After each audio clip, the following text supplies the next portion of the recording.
Merhaba, Papatya Örgü Dünyası YouTube kanalıma hoş geldiniz. Bugün sizlerle beraber kağıt ipten yuvarlak taban çalışacağız arkadaşlar. Yapımı oldukça kolay ve gerçekten çok düzgün duruyor. Arkadaşlar uzun zamandır çanta videoları çekiyorum. Ama tabanlarını çok kolay seçiyorum.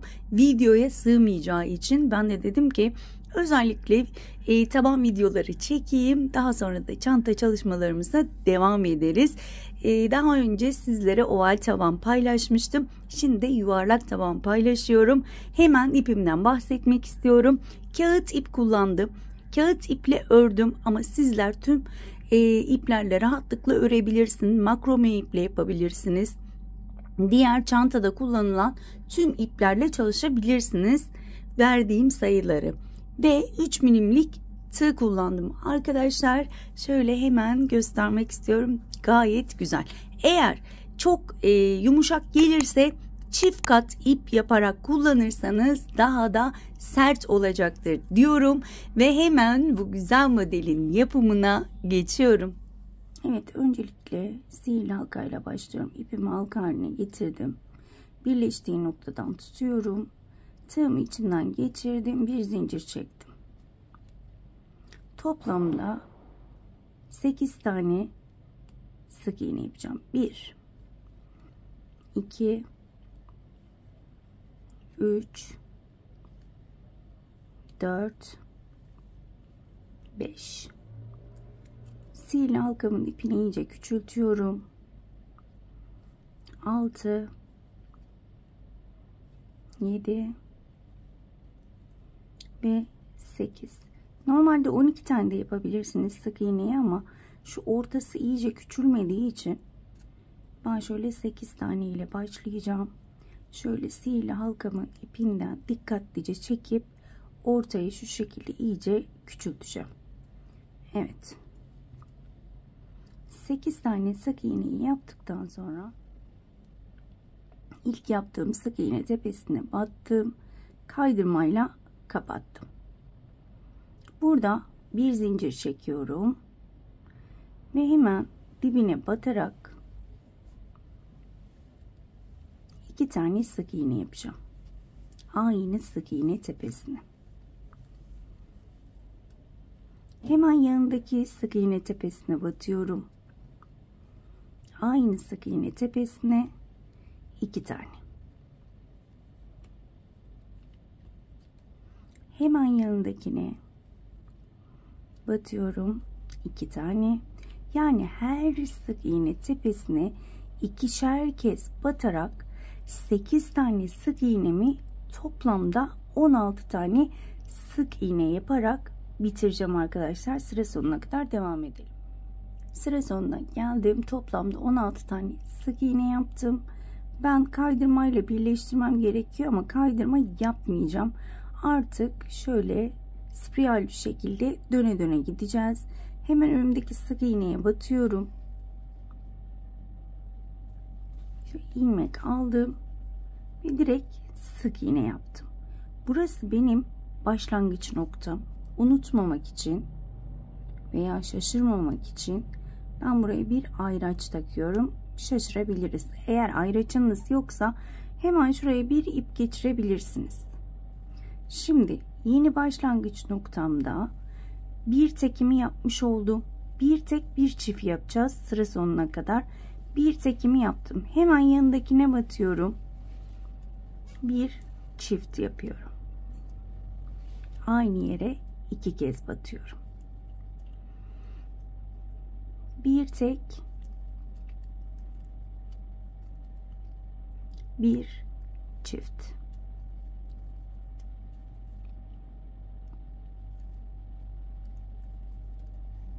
Bir tek ve bir çift. Sıra sonuna kadar bir tek bir çift devam edeceğiz. Evet, bu şekilde. Evet, sıramın sonuna geldim. Çiftle bitirdim.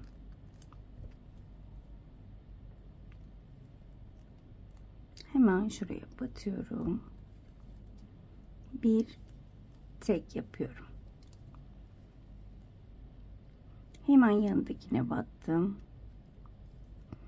Yine bir tek yaptım. 2 tane yan yana tek yapmış oldum.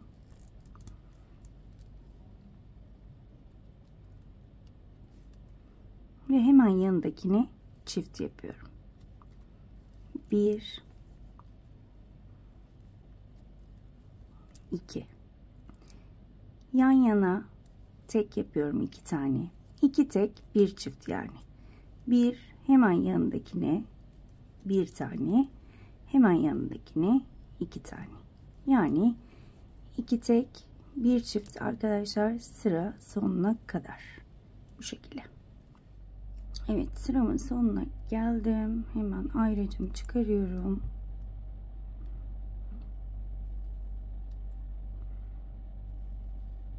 Sık iğne ile bitirdim. 2 tane yan yana sık iğne yaptım. Hemen ayracımın olduğu yere 2 tane sık iğne, yani ilk çiftimi yapıyorum. Daha sonra ilk yaptığım çiftin ilk sık iğnesine ayracımı takıyorum. Şimdi 3 tek, bir çift. 3 tane tek yapıyorum. 1 2 3 dördüncüye çift batıyorum. 1 2 3 tek, 1 2 3 tane tek yaptım. Dördüncüye çift batıyorum. 1 aynı yere batıyorum. 2 bu şekilde sıra sonuna kadar devam edelim. Sıramın sonuna geldim. 3 tane tekle bitirdim. Ve hemen buraya bir çiftle başlıyorum. 1 aynı yere batırıyorum. 2 ilk trabzanın tepesine batırıyorum iğnemi, ayracımı ve burada 4 tane tek yapıyorum. 1 2 3 ve 4. Beşinciye çift batıyorum. 1 aynı yere batıyorum. 2 1 2 3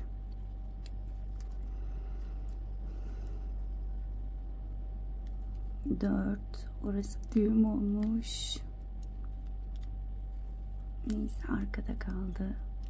Ve beşinciye çift batıyorum. Bu sırayı da 4 tek, bir çift olarak bitireceğim. Şöyle göstermek istiyorum. Evet.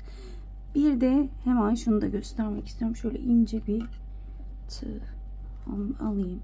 Şöyle ortayı iyice küçültüyorum. Çok da şöyle sıkmadan herhangi bir ilmeğe batacağım. Şu şekilde ve bir düğüm atacağım ki ortası açılmasın. Çünkü ortası açılır arkadaşlar. Siz ne kadar bazı arkadaşlar diyor açılmaz, biz sağlam yapıyoruz. Ne kadar sağlam yaparsanız yapın sihirli halkaya güvenmeyin. Ben güvenmiyorum çünkü başıma geldi birkaç kez. O yüzden sihirli halkama muhakkak bir düğüm atarım. Şöyle içten saklayacağım. Çok ince olduğu için saklayamadım bu da.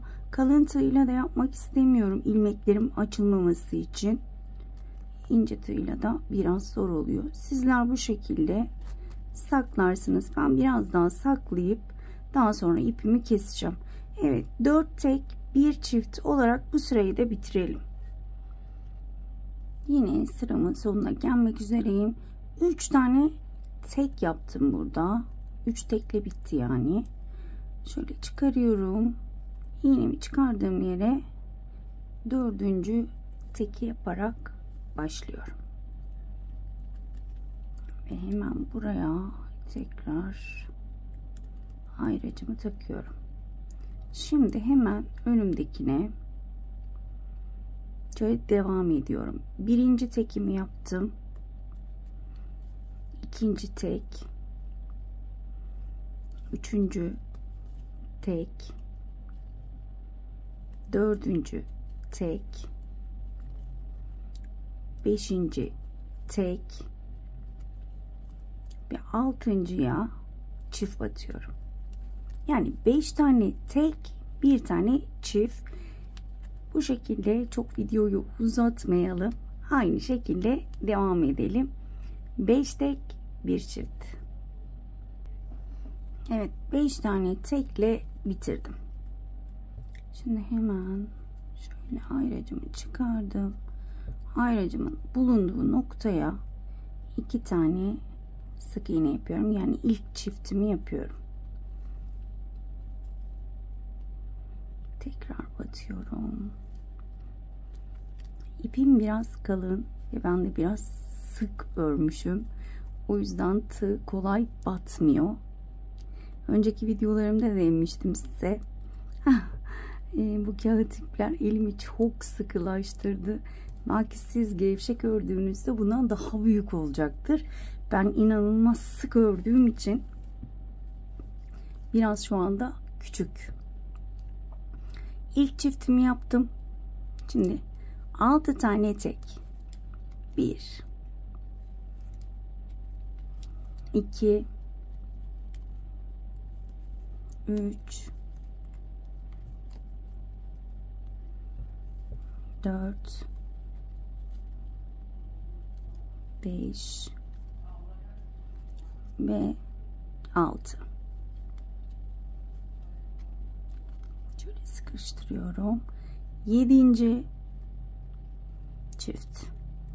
Burada 6 tane tek, 1 tane çift olarak devam edeceğiz. Evet. 6 tek, 1 çift olarak devam edelim. Sıramın sonuna geldim. Ayracımı çıkarıyorum.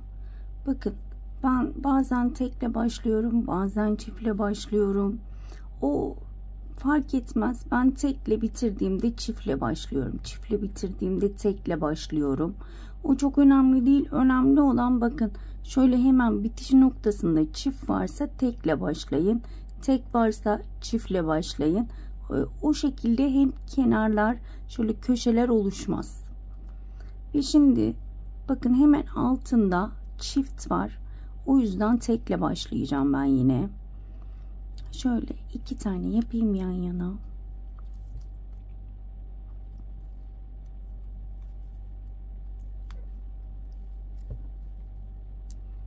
İlk yaptığıma hemen ayracımı takayım.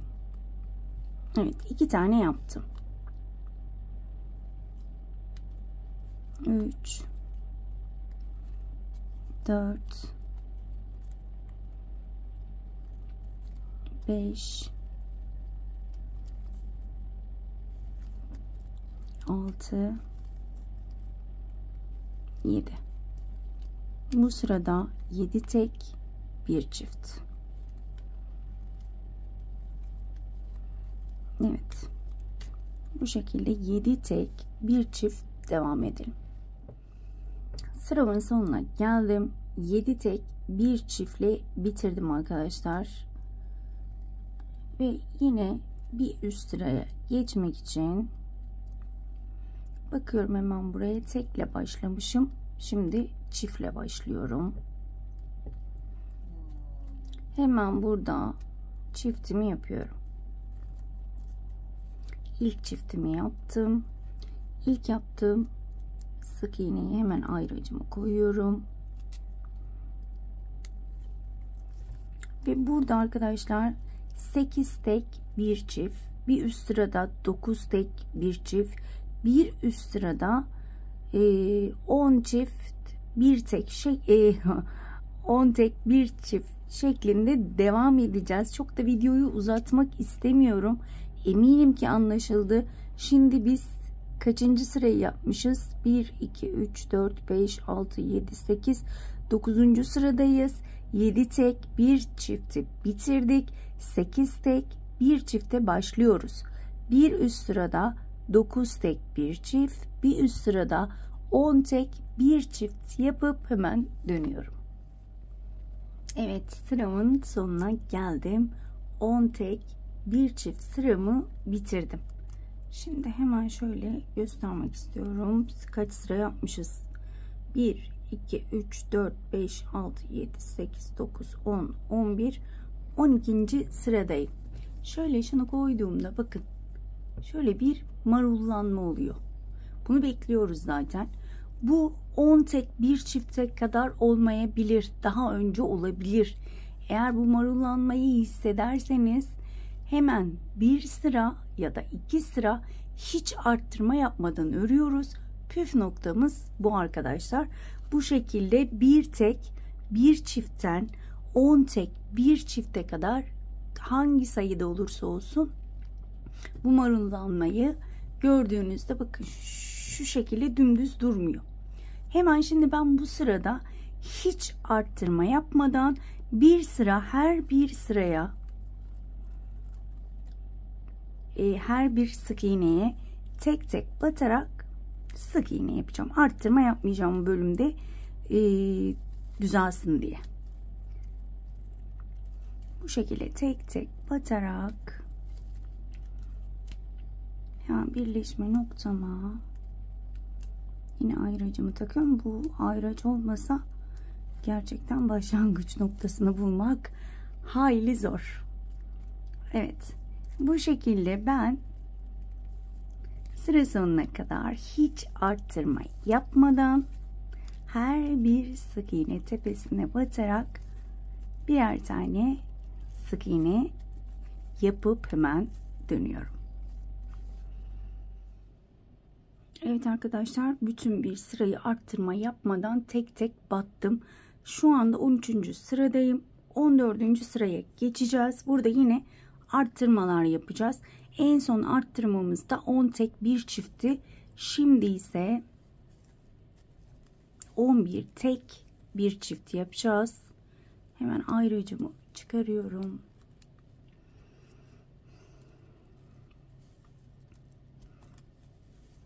Bir, iki, şöyle birinciye takıyorum tekrar. 2 yapmıştım. 3, 4, 5, 6, 7, 8, 9, 10, 11 ve 12'ye çift batıyorum. 1 ve 2. 11 tek ve bir çift şeklinde sıra sonuna kadar öreceğim. Daha sonra 12 tek bir çift, daha sonra 13 tek bir çifte, daha sonra buradayım arkadaşlar. 13 tek bir çifte kadar örelim. Evet arkadaşlar, bu sıramda 13 tek bir çift olarak bitirdim. Kaçıncı sıradayım? 1, 2, 3, 4, 5, 6, 7, 8, 9, 10, 11, 12, 13, 14, 15, 16. sıradayım arkadaşlar. Benim için bu kadar yeterli. Sizler 15 tek bir çift, 16 tek bir çift şeklinde daha da büyütebilirsiniz. Az önce dediğim gibi biraz marullanma gördüğünüzde arttırmayı bırakıyorsunuz. Bir sıra hiç arttırma yapmadan örüyoruz ve o şekilde tekrar deniyoruz. Az önce yaptığımız arttırmadan bir sıra yapmıştık. Eğer bu sırada kasma olursa onu da yapmayabilirsiniz. Dediğim gibi bu elinize bağlı. Belki sizde hiç marullanma olmayacaktır ve tek sıra hiç arttırma yapmadan örmeyeceksinizdir. Dediğim gibi bu tamamen sizin elinize bağlı. Şimdi ben buradan sonra bir sıra hiç arttırma yapmadan örüp artık tabanımı bitireceğim. Evet arkadaşlar, sıramın sonuna geldim. Şöyle göstermek istiyorum. Gayet güzel oldu. Hafif üzerine buhar bastım, onu baştan söyleyeyim.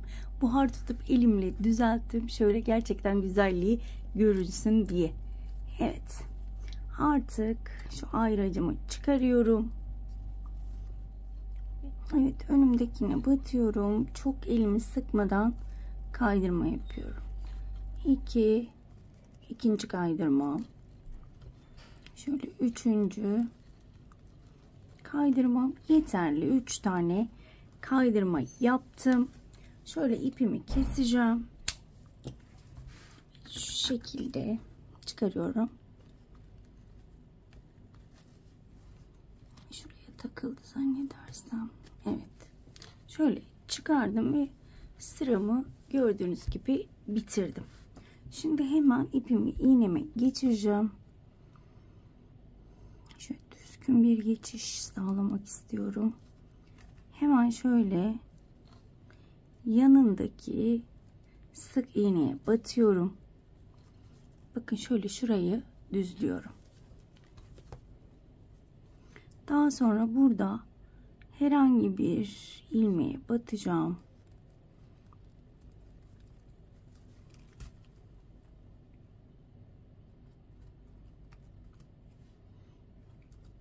Bir düğüm atacağım. Düğüm önemli. Evet. Daha sonra şöyle ilmeklerim de sıkı sıkı ama her zamanki gibi şöyle ipimi yürüteceğim. Ütüyü çok fazla üzerinde gezdirmeyin. İp inceliyor. Ben kağıt iptir diye biraz ütüyü değdirdim ve çok hoşlanmadım açıkçası. Evet. Şöyle kesiyorum. Ve hemen şurayı da şöyle elimle düzeltiyorum. Gayet güzel bir geçiş oldu. Şurayı kaydırma yaparken biraz fazla sıkıştırdım. O yüzden biraz eğimli gibi gözüküyor ama sizler rahat bir şekilde yaparsanız orada eğim olmayacaktır. Hemen ölçüyorum. 22 santim arkadaşlar. Sizler kaç santim yapmak istiyorsanız o sıraya kadar devam edersiniz.